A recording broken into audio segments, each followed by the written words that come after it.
Welcome to the Be You Brand podcast.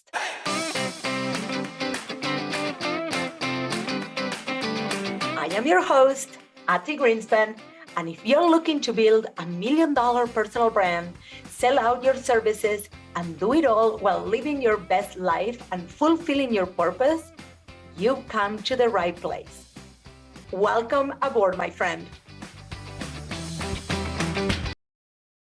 Oh my God. I just finished recording an episode with Chardet Ryel. I hope I'm not butchering her name.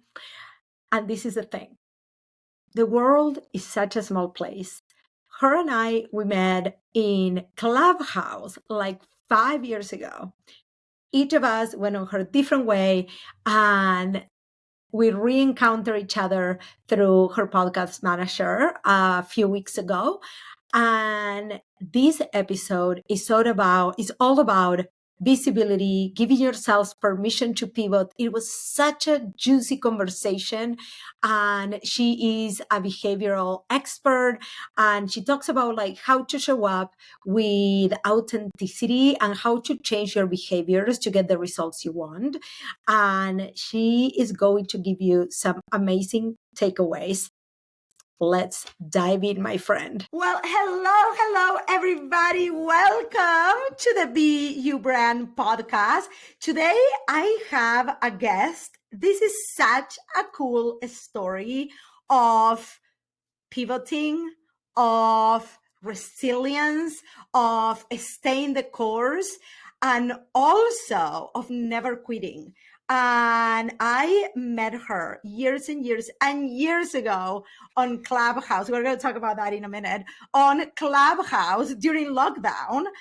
And then she pitched me for the podcast. We were not taking people at the time. And then when I went back and looked at her stuff, I was like, oh, wait, I know her. And she was like, we know each other. And it was just so cool. She has pivoted. She's doing visibility and marketing coaching. So I'm in love with this because I'm all about visibility. I coach people through a lot of that too. So Chardet, welcome to the Be You Brand podcast.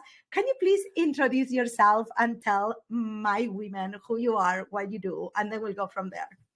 Yeah, well, thank you first for an amazing welcome. I knew it from our Clubhouse days that energy was going to be in the room no matter what. So I'm Chardet Ryel. I'm a visibility mentor and also a behavior change coach, which we'll get into how that plays in, I'm sure. But all of it is basically around how do you market and how do you message. But I started as a wellness entrepreneur, which is when we met. So I was doing the nutritionist thing. I was doing fitness, very different area. And it just all kind of shifted during the pandemic as I started getting into the podcasting world and also realizing that I have all these skills. You know this too, like you have all these skills as a business owner and you just think, I wish someone would have shown me how to do this sooner. And that's kind of was how it led into that was I wish someone would have told me these steps because I felt so lost trying to figure it out myself. Well, and we were talking out of camera and somehow we're going to bring that into the podcast was what I loved about us kind of reconnecting is we're in 2024. This was 2020 during the pandemic. Both of us probably started our businesses before that. And how many people quit in the first and second year of their business? So can we actually get into that a little bit? Because I think that people think visibility, marketing, social media, yay, I'm going to blow my business up in the first year. Oh, and if it doesn't work, I'm just going to go get a 9-to-5. Yeah, let's talk about it. Okay, so let's talk about it. I've been an entrepreneur for 11 years. So I started in 2013. But the thing is, I didn't actually start online until 2020. So I was doing in-person coaching. Is that you too? Yeah. It's sort of. Yeah. And it was So yes, I had all this experience before the pandemic, but it's completely different. How you market, how you reach people. I think it's significantly harder because you have to really convince people. There's more of them out there, but you really have to tell your story well. You have to live by your brand because they don't get to see you in person. And so I learned a lot. Like during the pandemic, it was hard for me. I felt like it was the first year of business. I did not feel like I had all these years behind me.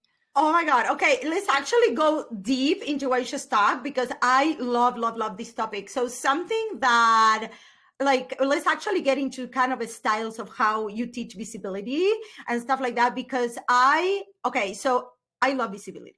And I think that people are nobody I know, you probably may be the first person, I don't know, like actually has a visibility fucking strategy. And I'm like, okay, people, everybody's talking about content strategy, Instagram strategy. I'm like, excuse you, you need a visibility strategy. And the way we teach it is like if you actually meet people outside of the online world, and then you nourish them, you nurture them through your social media, like even you and I, like even though we had conversations, even though we never met in person, like all of a sudden we start looking at each other and we're like, oh, what is she doing? Right? There is like a different connection. So can you go deeper on that? I know you do a lot of like podcasts. What is your point of view in that? Yeah, I think you said it perfectly. It's everyone right now is all about the content strategy and the Instagram strategy. And we forget those are just two channels. Like they're part of a full plan. They're not the marketing plan itself.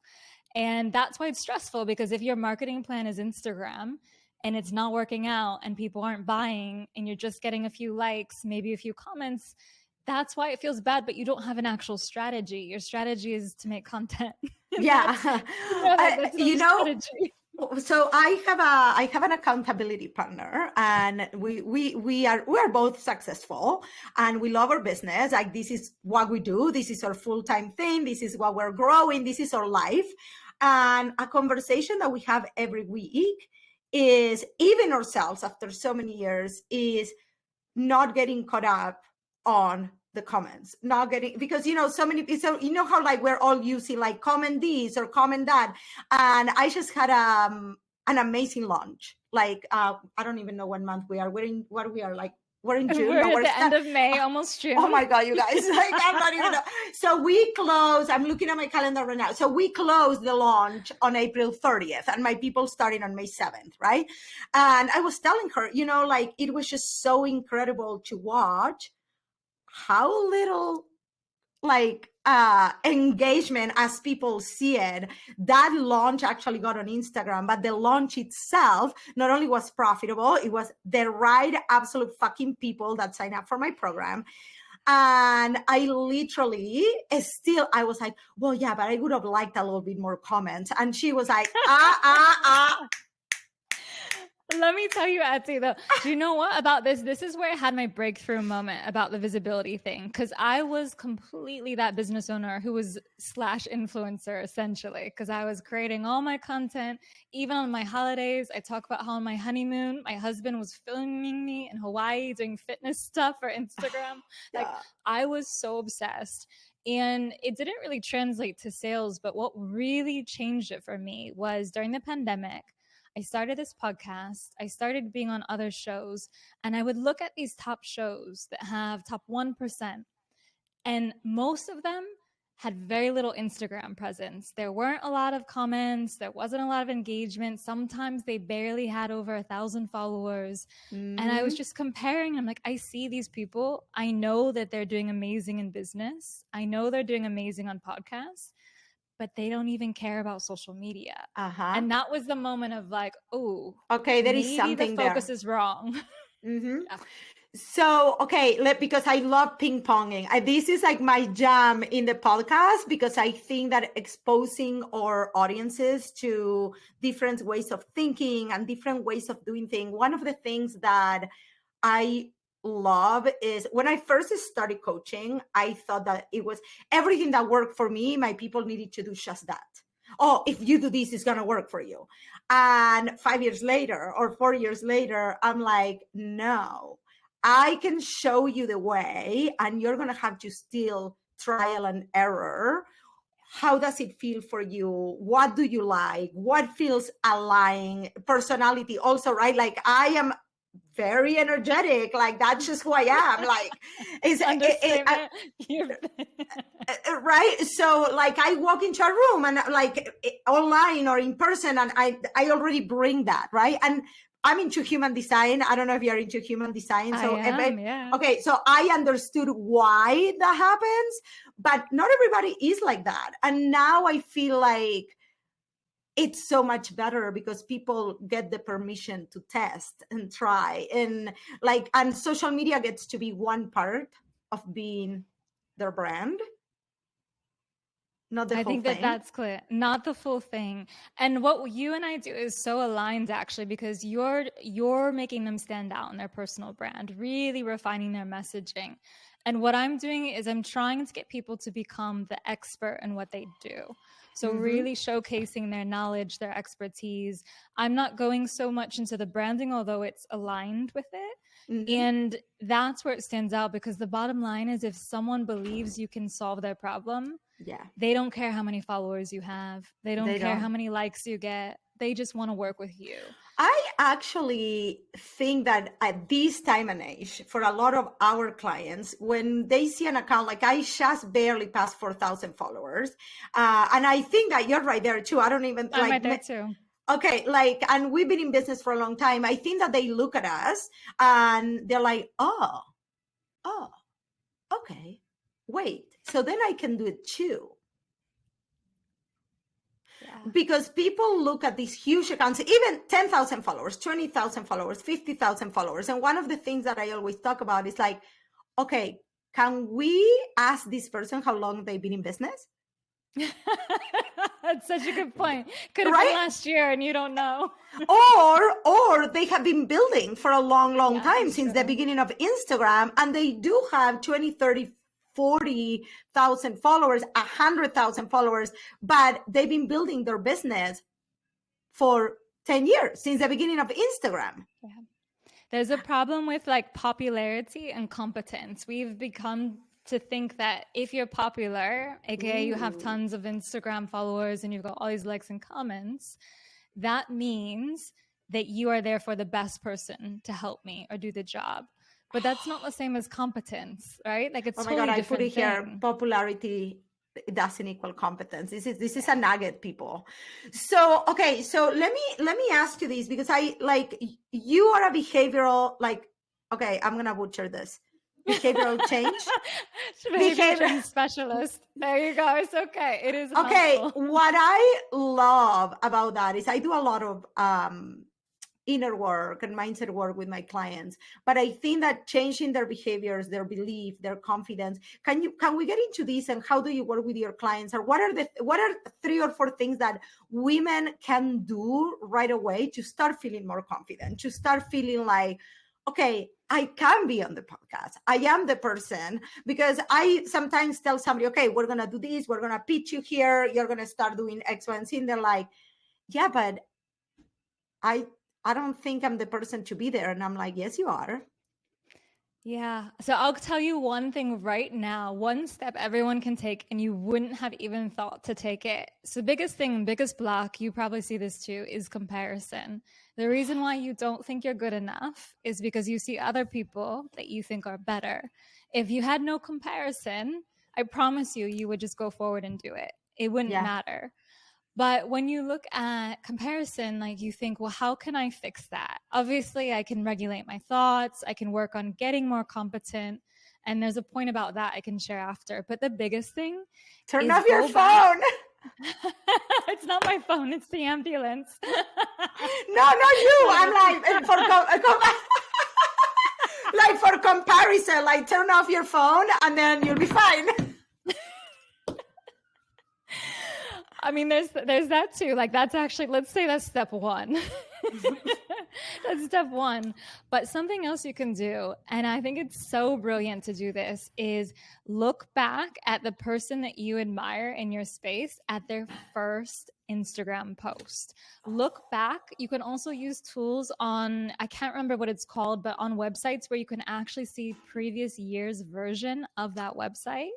So as long as they've had the same domain, I can see someone from 2005, what their website looked like. And that is so helpful because you see these people who you see so sparkly and shiny, and you see, oh, wait, this was them when they were in their first year doing this. This was what they were at, because they were not where you see them now. The reason why you're admiring them is because they have so much experience. Yeah. It's not because they just came out that way. So that is the first thing, like tear down the curtain. I love that. I love that. I one of the reasons why I said turn off your phone is I go into spurs where I hate to admit it. I hate to admit this, but I do go through spurs of comparison, and I'm like, and I stopped looking at a lot of other people, or stopped looking. I was like, I've been doing this for so long. You don't and you're so unique as well. Like there is no one like you is the thing, right? But the truth is that nobody is like anybody, right? Because the moment you stop looking at other people, you're actually also creating space for you to show up more as you. But the more we look at other people, we don't even realize. I actually had something happening to me. I was like brainstorming a name for a program. And I came up with this name, and 3 days later, I saw it on somebody on Instagram, and I swear I didn't tell anybody. So this person didn't copy it from me. But I was like, did I come up with this name, or did I hear it from her and I didn't even maybe register at the moment? And then I was like, you need, like, that's it. No more scrolling for you. I was like, no more scrolling. I was so freaked out, girl, because our subconscious is like grabbing so many things that we are not even conscious of it. Yeah. So it's so much so. Sorry, go ahead. But we are being influenced even when we are thinking, oh, we're doing market research. No, you're not. You're scrolling. Now you have to have parameters around it. Like that's why, so when I'm working with clients, there are set things that you're looking for. There's set questions I give them when they're doing the market research, because it does involve looking at people in your space. Yeah. And it does involve going on social media. That's where a lot of people share. That's how you can kind of get ideas. But you have a set amount of time. So that's the first thing. We do the same. We do the Define time. And you have specific questions that you're going to answer. And honestly, I think if you're someone who's prone to scrolling, you need to even limit how long you spend on each question, because it's also easy to get lost in that. But that's what you have to do, because otherwise, like, you know what? Even when I do engagement, I put a timer on my phone. Me too. And I check it, and I make sure it doesn't go over 30 minutes. Yeah.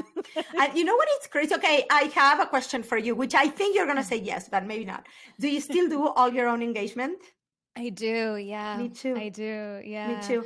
I had somebody that was doing it for me, and we tested it for a few months, and I felt so disconnected from my content. I have people that create graphics and stuff like that, but the ideas, everything, it's me. But I felt so disconnected from the content. I felt disconnected from the people. Like I didn't know where they came from. It was just like, it felt very inauthentic for me.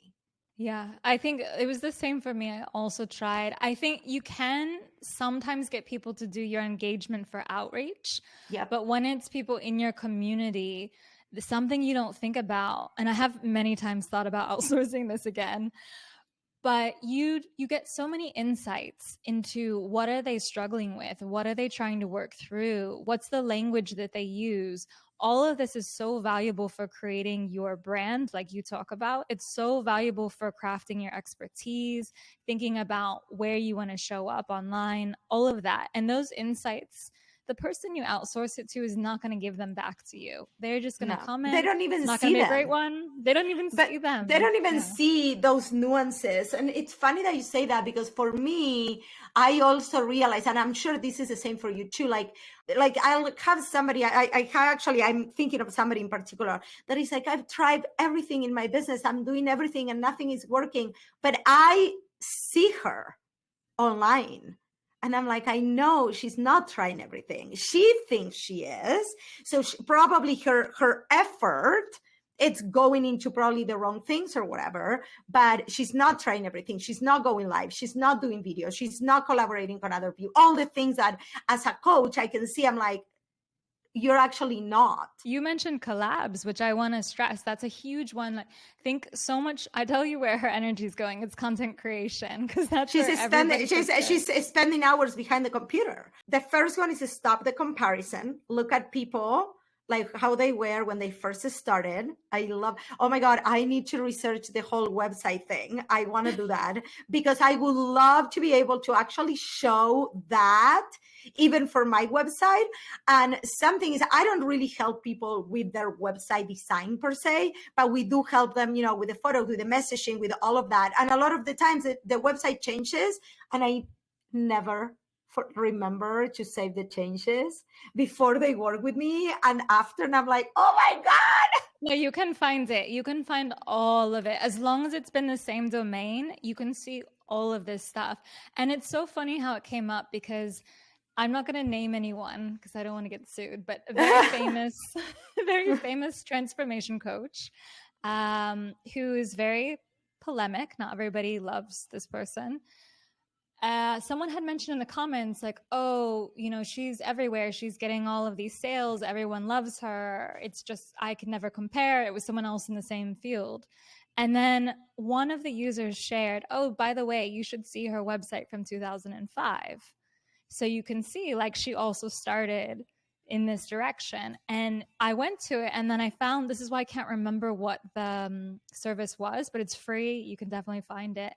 And it was amazing, the difference. Like at 2005, there was no focus on any branding, no focus on visuals, no focus on messaging. A lot of the language she was using is not the language that people would really relate to. And I think that's a big problem too, is people call themselves, I'm blah, blah, blah, blah, blah. And then people don't even know what that means. I'm going to tell you. Okay, so so obviously when I'm with people, with other coaches or whatever, and they're like, oh, what do you do? I'm like, oh, I'm a personal branding coach and a personal branding photographer. People know what I do. But sometimes, depending on where I'm at, and people are like, what do you do? And I was like, well, actually, I help women to promote themselves. I help women. That's true. Because people don't know what a personal branding coach is. Like when I go to a family reunion, right? My cousin doesn't know what a personal branding coach is. I mean, I just tell people, I'm like, I'm a business coach and I help entrepreneurs grow beyond social media. And then they're like, oh, but I don't say visibility mentor. I don't say behavior change specialist because people don't know. Yeah, people don't, and honestly, people don't give a shit about that. No, but if you tell somebody you're a business coach and they have a friend that is starting a business, guess what? They're going to think of you. Yeah, exactly. That is the work. Like that's the first. Let's go juicy behavioral change, because I truly believe that's where the magic happens. We come into entrepreneurship where this baby business owner full of fears and a lot of courage, but we still have fear of what people will think. Like, are we going to be successful? Like all the things that we all brought with us. What is next? So now what is the next? Like they already stopped the comparison. What is next? Yeah.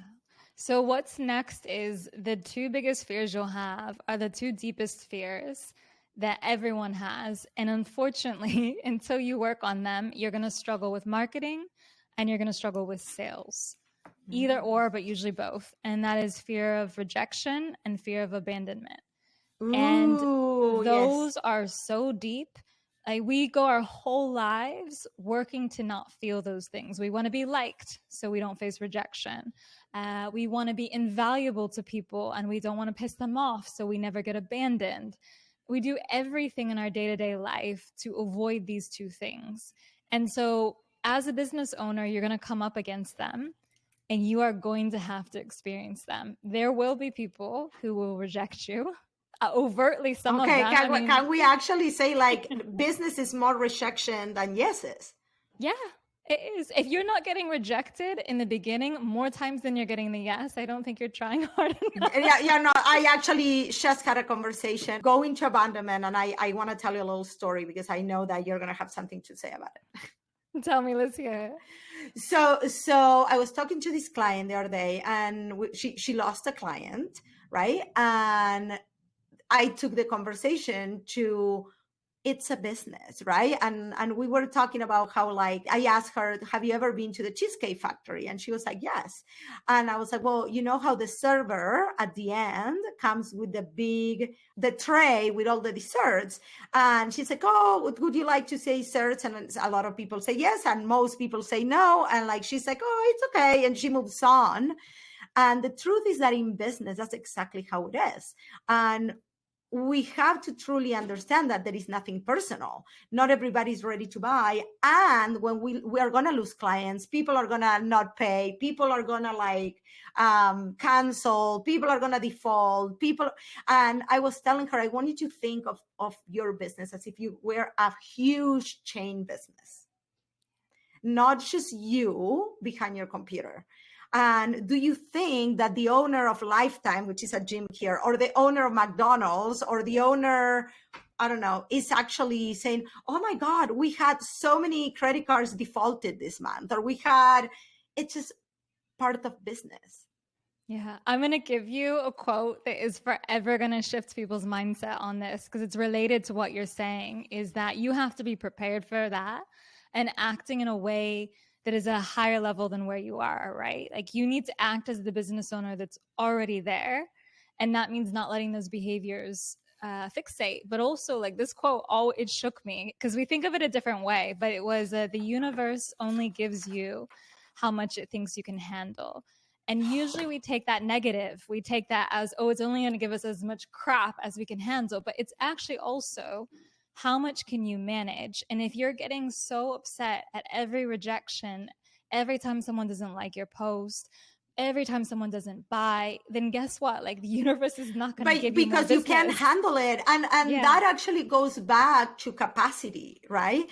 Like, how many people can you actually have in your programs? How many people? And actually, we did talk about that. And I was like, right now, you're in a moment where you're in such a low. She's going right through this like personal transformation. I was like, I truly believe that you are elevating the kind of client that you want to work with. So these clients don't even fit the description of the person that you actually told me you want to work with. And she was like, oh, I didn't even think about that. Yeah, I mean, it's a really good point, because you're right. Like, it might be that you're getting less clients or less inquiries because you are changing the way that you're messaging, and that's calling forth a different kind of person who maybe is harder to find, but in the end, once they know you, that you are the one for that, word is going to spread. And I truly believe that, you know, you said harder to find. And I think that I feel like every time we pivot, and we're going to now go into pivot because we're the queens of pivoting, but every time you pivot or you change something in your business, you're going to go through a deep. Because the people that you were serving until now, or were consuming your content, or you were serving in networking events, in podcasts, whatever, now you have to rework your whole messaging. You're going to talk to a different problem. You're going to talk to a completely different thing. Yeah. It's that, did you read that book? It was so popular before, The Big Leap. That book changed the way I looked at. You know what? I need to read it again. I read it many, many, many years ago when I was in network marketing. Like, that was one of the books that my team like was reading, whatever. And I think that I didn't have the understanding of business personal growth that I have now. So like, I always go back to that book when somebody mentions it, but I think that I need to reread it because I think that I'm a different person. Oh, you should definitely do it now. I think as a successful business person reading it, it's totally different. But it touches on that idea that you said of, we can be really good at stuff, right? Our zone of being good, our zone of competence. But then when you jump to the big leap, which is the zone of The genius, son of genius. there's that down part. There's that huge dark days where you're doubting what you can do, where you have to learn to maybe be better at something that you took for granted.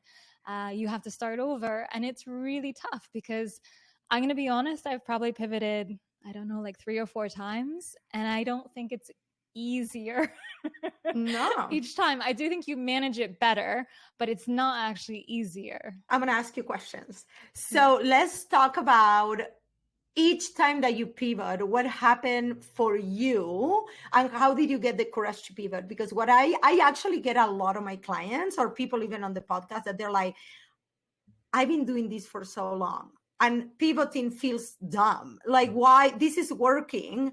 Why am I going to go do something else? And I'm like, yeah, but you're not loving it, or you're not playing in your zone of genius, or you're not playing big because you're like, right? It's okay. But okay, so how did you make the decision? How did you, because you went from health and wellness to now business coaching, and now you're like visibility, and every time there were challenges. So I want to hear about that.